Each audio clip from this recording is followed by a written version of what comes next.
What you can barely see in the background here right now is the Milky Way rising behind a dome that is with light switching on and off.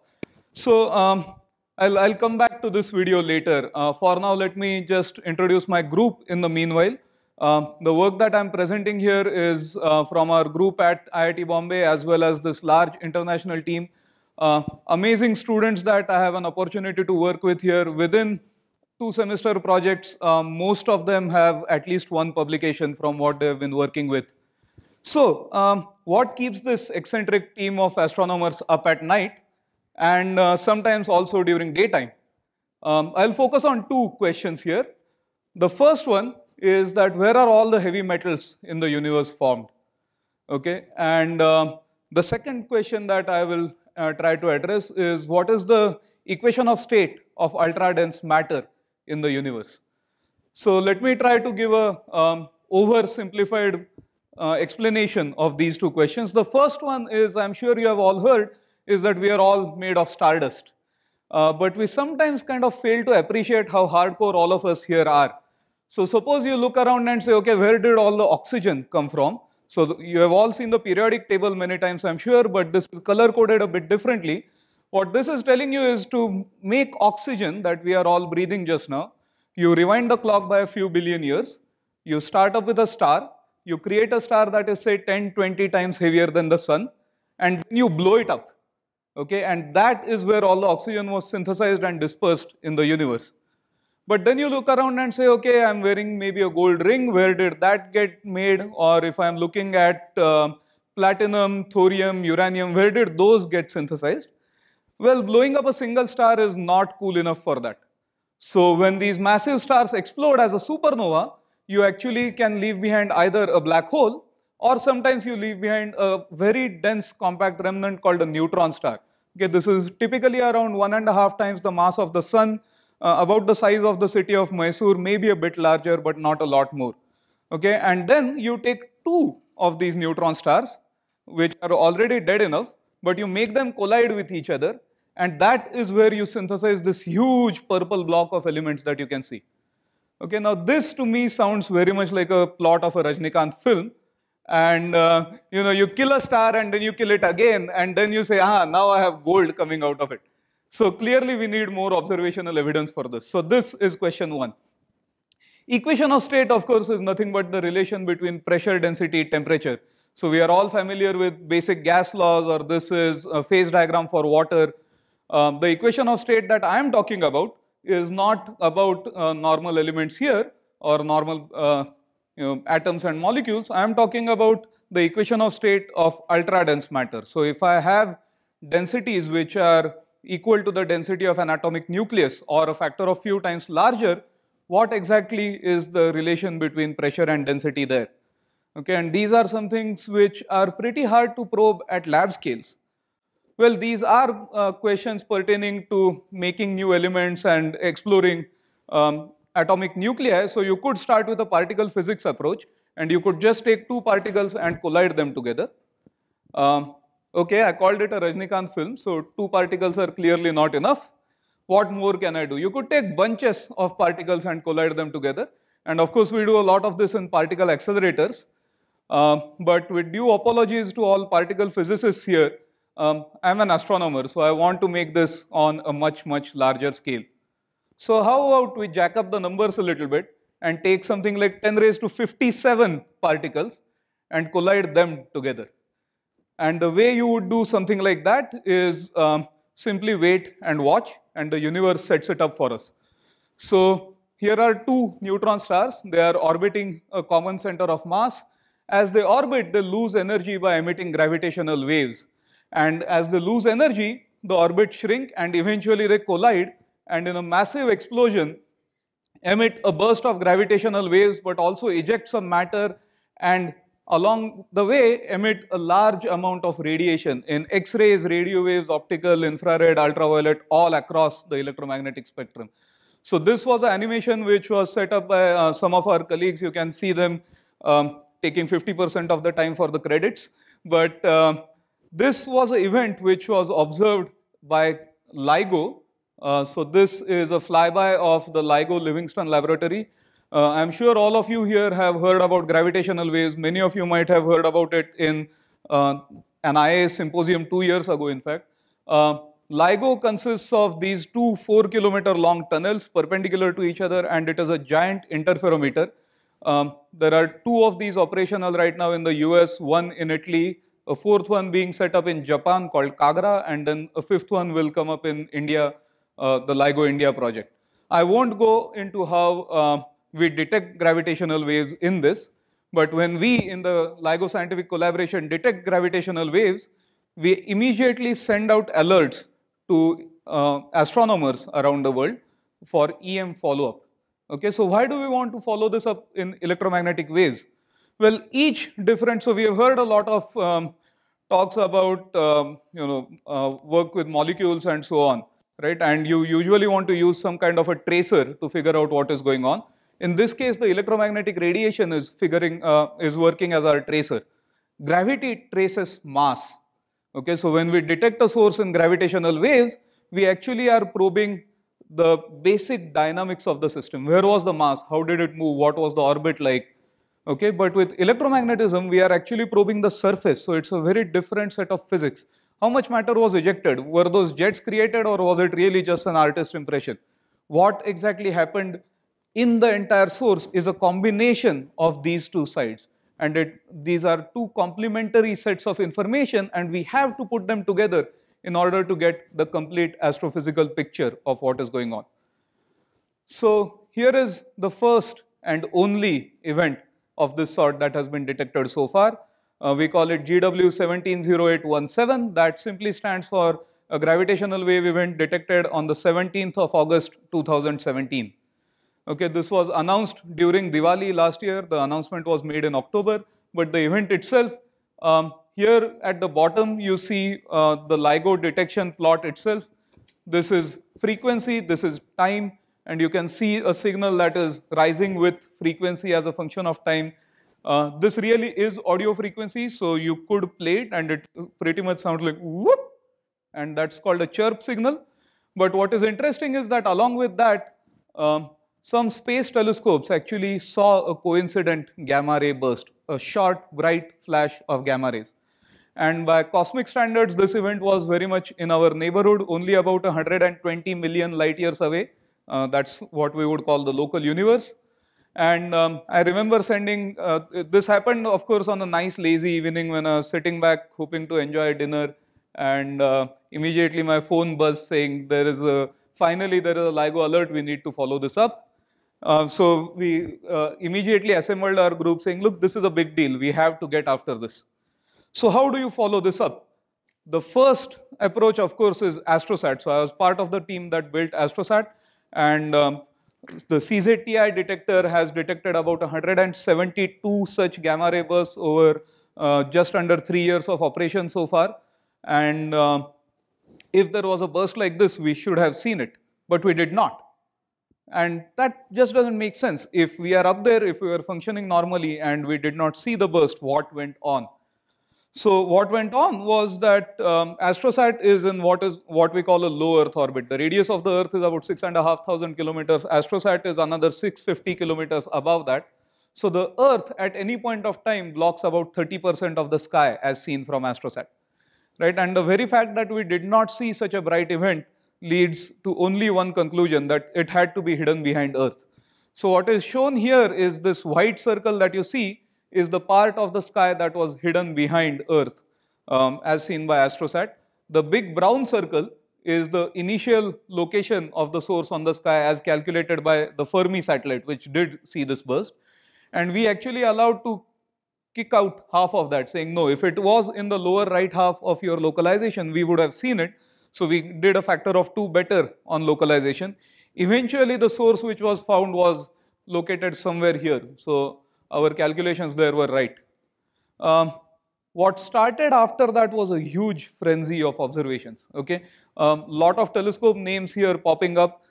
This is time from the date of discovery onwards, and any telescope that brightens up in this animation is when it took data. You can see that all the red dots, which are optical and infrared telescopes, were taking data immediately after sunset. And you can also see radio telescopes not giving any importance to the sun whatsoever. They can fortunately observe whenever they want. The final follow-up results that were published from this had more authors in it than the characters in Mahabharata. Okay, we had 3,000 authors on this paper, and if that is not enough, when the event was finally announced in October, within a week there were about 100 different papers published. Our group published a few in Nature and a few in Science as a part of this follow-up. So this is as far as my knowledge goes, this was the most intense astronomical study of any object done ever. So what did we learn from that? Well, here's an image from GMRT. The source really was seen in all wavelengths, X-ray, optical, IR, UV. Here is a GMRT detection right here, a faint blob. Detections from some other radio telescopes, VLA, ATCA, and so on. We studied the evolution of this source, and it did something that was quite surprising. If I set up an explosion, okay, what you expect is that I have injected some energy at that point, and that's it, right? The energy source is gone. I expect the thing to fade as a function of time. What we saw is that there is time on the horizontal axis here and intensity on the vertical. I will not go into details of why there are many colors and many symbols, but you can see clearly that the brightness is rising with time. All of these dots that you see here are accompanied with downward pointing triangles. Those are upper limits. Those are non-detections. Okay, and that told us that something rather complex was happening here. And it is understanding these complex bits of evolution of that source which actually allowed us to piece together a picture. And the second animation I showed you with the two neutron stars colliding is actually a scientifically accurate artist's rendering of what really happened. So we had the explosion, and after the explosion, it threw out a lot of mass, and there was a jet that was created that had to plow out of this mass, and that is what caused a late time delay, rise, and so on. So I showed you radio and optical data. What I'm going to show you now are I showed you radio and X-ray data, X-ray, gamma ray. This is now optical and infrared. So I have wavelength on this axis. This is the visible range. This is what we call the near infrared. The vertical axis is intensity. And these are spectra obtained with various telescopes around the world. This is not work of just our group. This is multiple observatories together. And at the top here, you will see number of days since the explosion. Okay, so first the spectrum looked very much like a hot black body, and it started showing a black body like cooling, but then the infrared side started doing something quite weird. So let's look at that. So as time evolved, the source started cooling, so the UV and blue side flux is dropping rapidly, and then the fading here continues, but there is the second and third peak here and possibly a fourth peak here which continue to remain strong. Okay, so this peak here, and you can kind of trace a curve. This is what physicists would call the Wien's law. The peak wavelength is inversely proportional to the temperature. But these things that we see here are something which are a bit different. They are not expected to be seen in simple black body evolution. So what does all of this mean? Okay, what did we learn from this? So let's first look at the R process elements again. So I had shown you a periodic table. Here is a different plot. I have atomic mass number on the x-axis, and on the y-axis is a log of the abundance of these elements. Okay, how much of these elements do we see in the universe? And there are what we call 3 peaks here. Okay, you can see that some elements are more abundant than others. This here is the lanthanide band. And these 3 peaks come from something we call R process nucleosynthesis.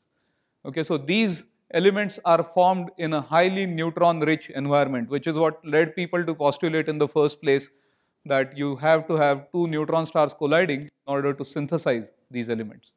And how do we know that these exist? Well, we have 2 lines of evidence for this. First is these spectra again. So these are now spectra taken by our group. You can see that there is a red side peak here, and which eventually disappeared. Now we all know that if we have any atom, then it has a characteristic spectral signature, right? You have heard of lines of sodium, the Balmer series of hydrogen, and so on. Here, we are forming so many elements, and those are of such high atomic number that the lines actually merge with each other and just form one broad single feature. It's also a curious step where astronomy is limited by our knowledge in experimental chemistry, because it turns out not a lot of people have created a large number of element 190 and then taken its spectra in the lab, right? And we are not just looking at room temperature spectra, we are looking for spectra at 10,000 degrees temperature, where the element is in a very high ionization state, right? So this information just does not exist. People have modeled these as iron-like elements and then tried to do some computational work to figure out what the spectra look like, but overall you do expect a broad bump. A broad bump can also be probably caused by other things, right? The reason why we are reasonably sure that this bump is coming from these elements is no other transient shows these kind of features. Okay, we discover more than 100 exploding objects in the sky every single night, and we study a lot of them in detail, and these features were never seen before. The second was that the very fact that this light curve remained bright in the infrared for such a long time means there is a secondary source of energy, and that source of energy comes from the beta decay of all the elements that are formed in the second and third peaks here. And the predictions for how the infrared light should fade with time exactly matched what we would expect from theoretical calculations here. The second part is the equation of state. What did we learn about that? Well, here actually the electromagnetic observations were of limited help. They helped to identify exactly how far away the source was and exactly where it was on the sky. Most of the data came from the gravitational wave observations. This may change in the future when we detect several more of these events.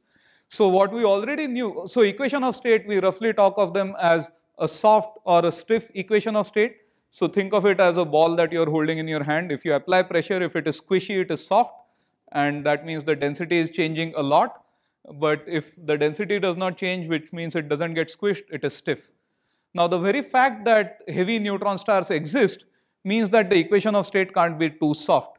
Why? Because as a neutron star gets heavier, the surface gravity increases. If it was soft, it would become so small that it would collapse into a black hole. What is now known from LIGO results, this is a paper that came out rather recently on the archive, just a month ago. What is now known is that very hard, very stiff equations of state are actually ruled out. So we are sitting somewhere in between over here. Okay, so in the last few minutes that I have, I'll come to the Indian context. Here is a map of all the Indian observatories that are operational right now. Everything in red is optical or infrared telescope. In green, we have radio, and then we have AstroSat here. A lot of these actually participated in the activities, but I also said we have an international team. So this acronym is a mouthful. It's called the Growth Collaboration, which stands for Global Relay of Observatories Watching Transients Happen. So if you would imagine the sun sitting down here and the earth rotating, suppose there is a source up here in the sky, what's going to happen is that the source visibility is going to depend on A, it should be night time at your telescope, and B, the source should still be above your horizon. So each telescope can see any source only for a few hours per night. Here we pass on these sources to our partner observatories around the world like a relay race, saying, okay, source is sitting at my location, you further down the line, you take it up and start observing. So that is what allowed us to get this large data set that we have, and I am very grateful to the SERB of Department of Science and Technology and IUSSTF for giving us the funding for doing this. And the funding that we obtained in India was primarily used for building a new robotic telescope. This was actually made functional exactly 17 days ago, and here are some pretty pictures of the site. This is in Ladakh. Here is the image which you saw before. I'll quickly go through some of them again. This is my favorite. You might have seen a yellow and blue colored version of this called the Pillars of Creation. This is a site where stars are being born.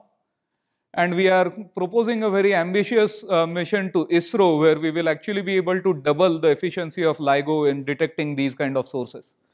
I'll leave you with this time lapse again. And the gravitational wave observatories are starting their observations in early next year, and we are ready for that. Thank you.